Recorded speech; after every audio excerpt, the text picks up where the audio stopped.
പ്രിയ ശ്രോതാക്കളെ, the story of the സയൻസിൻ്റെ 249 അധ്യായത്തിലേക്ക് ഏവർക്കും സ്വാഗതം. വിശുദ്ധ ജോൺ ബർക്ക്മാൻസിന് ശേഷം ഈ ആഴ്ച വിശുദ്ധ മാക്സിമില്യൻ കോൾബെയെക്കുറിച്ചാണ്. രണ്ടാം ലോക മഹായുദ്ധകാലത്ത് തടവറയിൽ അടയ്ക്കപ്പെട്ട് രക്തസാക്ഷിത്വം വരിച്ച പോളണ്ടിലെ ഒരു വൈദികനായിരുന്നു വിശുദ്ധ മാക്സിമില്യൻ കോൾബെ. 1894 ജനുവരി 8 പോളണ്ടിലെ ഒരു കൊച്ചു ഗ്രാമത്തിലാണ് റെയൂഡ് കോൾബെ എന്ന മാക്സിമില്യൻ മേരി കോൾബെ ജനിച്ചത്. 1910 തന്നെ ദൈവത്തിന് അടിയറ വെച്ചുകൊണ്ട് ദൈവസേവനത്തിനായി വിശുദ്ധൻ ഫ്രാൻസിസ്കൻ സഭയിൽ ചേർന്നു. പിന്നീട് റോമിലേക്ക് അയക്കപ്പെട്ട വിശുദ്ധൻ അവിടെ വെച്ച് 1918 പൗരോഹിത്യ പട്ടം സ്വീകരിച്ചു.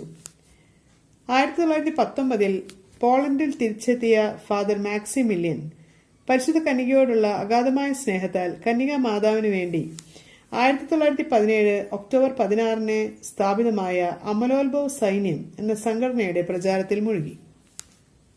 1927 വാഴോക്ക് സമീപമുള്ള നീപ്പോകലാവോ എന്ന സ്ഥലത്ത് അമലോത്ഭവ നഗരം എന്ന ആത്മീയ കേന്ദ്രം വിശുദ്ധൻ സ്ഥാപിച്ചു.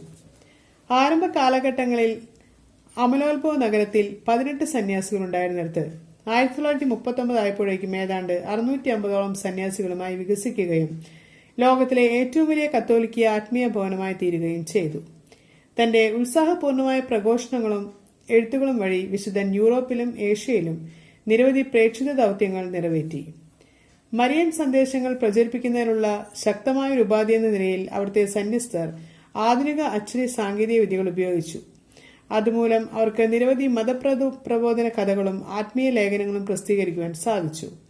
ഏതാണ്ട് 2,30,000-ഓളം വരിക്കാരുള്ള ഒരു ദിനപത്രം, 10 ലക്ഷത്തിലധികം വരിക്കാരുള്ള ഒരു മാസവാരിക തുടങ്ങിയവ ഇവിടെ നിന്നും പ്രസിദ്ധീകരിച്ചു. ഒരു ചെറിയ റേഡിയോ നിലയവും വിശുദ്ധ മാക്സിമില്യൻ കോൾബെ അവിടെ സ്ഥാപിച്ചിരുന്നു. കൂടാതെ ഒരു ചലച്ചിത്ര സ്റ്റുഡിയോ ആരംഭിക്കുവാനുള്ള പദ്ധതിയുമായി വിശുദ്ധൻ തയ്യാറാക്കിയിരുന്നു. ശരിക്കും ആധുനിക ബഹുജന മാധ്യമങ്ങളുടെ ഒരു അപ്പസ്തോലൻ തന്നെയായിരുന്നു വിശുദ്ധൻ. 1930 ജപ്പാനിലെ നാഗസാക്കിയിലും വിശുദ്ധൻ ഇത്തരമൊരു അമലോത്ഭവ നഗരം സ്ഥാപിച്ചിരുന്നു. നൂതനമായ ആശയങ്ങൾ ഉണ്ടായിരുന്ന ഒരു ദൈവശാസ്ത്രജ്ഞനായിരുന്നു വിശുദ്ധൻ. മാതാവിന്റെ അമലോത്ഭവ ഗർഭധാരണത്തെക്കുറിച്ചുള്ള വിശുദ്ധന്റെ ഉൾക്കാഴ്ചകൾ രണ്ടാം വത്തിക്കാൻ കൗൺസിലിന്റെ മരിയൻ ദൈവശാസ്ത്രത്തെ മുൻകൂട്ടി കണ്ടിരുന്നു.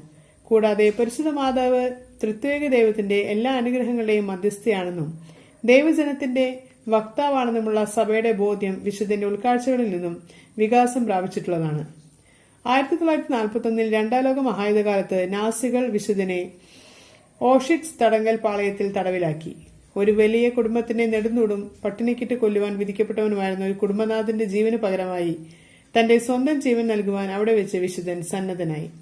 അത് തുടർന്ന് നാസികൾ വിശുദ്ധനെ പട്ടിണിക്കിട്ടെങ്കിലും പട്ടിണി മൂലം വിശുദ്ധൻ മരിക്കാത്തതിനെ തുടർന്ന് 1941 ഓഗസ്റ്റ് 14 മാരകമായ വിഷം കുത്തിവെച്ചാണ് വിശുദ്ധനെ കൊലപ്പെടുത്തിയത്. 1982 ഒക്ടോബർ 10 ജോൺ പോൾ II പാപ്പ മാക്സിമില്യൻ കോൾബെയെ കാരുണ്യത്തിന്റെ രക്തസാക്ഷി എന്ന നിലയിൽ വിശുദ്ധനായി പ്രഖ്യാപിച്ചു. പത്രപ്രവർത്തകർ, കുടുംബം, തടവറയിൽ കഴിയുന്നവർ, സത്യത്തിനു വേണ്ടി പോരാടുന്നവർ, ലഹരിക്ക് അടിമയായവർ തുടങ്ങിയവരുടെ മധ്യസ്ഥനാണ് വിശുദ്ധ മാക്സിമില്യൻ കോൾബെ. ഇനി നമുക്ക് ഇന്നത്തെ ചിന്താവിഷയം എന്താണെന്ന് ശ്രദ്ധിക്കാം. മൂഢൻ സ്വന്തം വീട്ടിൽ ബഹുമാനിക്കപ്പെടുന്നു. ജന്മി സ്വന്തം ഗ്രാമത്തിൽ ബഹുമാനിക്കപ്പെടുന്നു. രാജാവ് സ്വന്തം രാജ്യത്ത് ആദരിക്കപ്പെടുന്നു. എന്നാൽ പണ്ഡിതനാകട്ടെ എല്ലായിടത്തും ബഹുമാനിക്കപ്പെടുന്നു. ഏവർക്കും നന്ദി.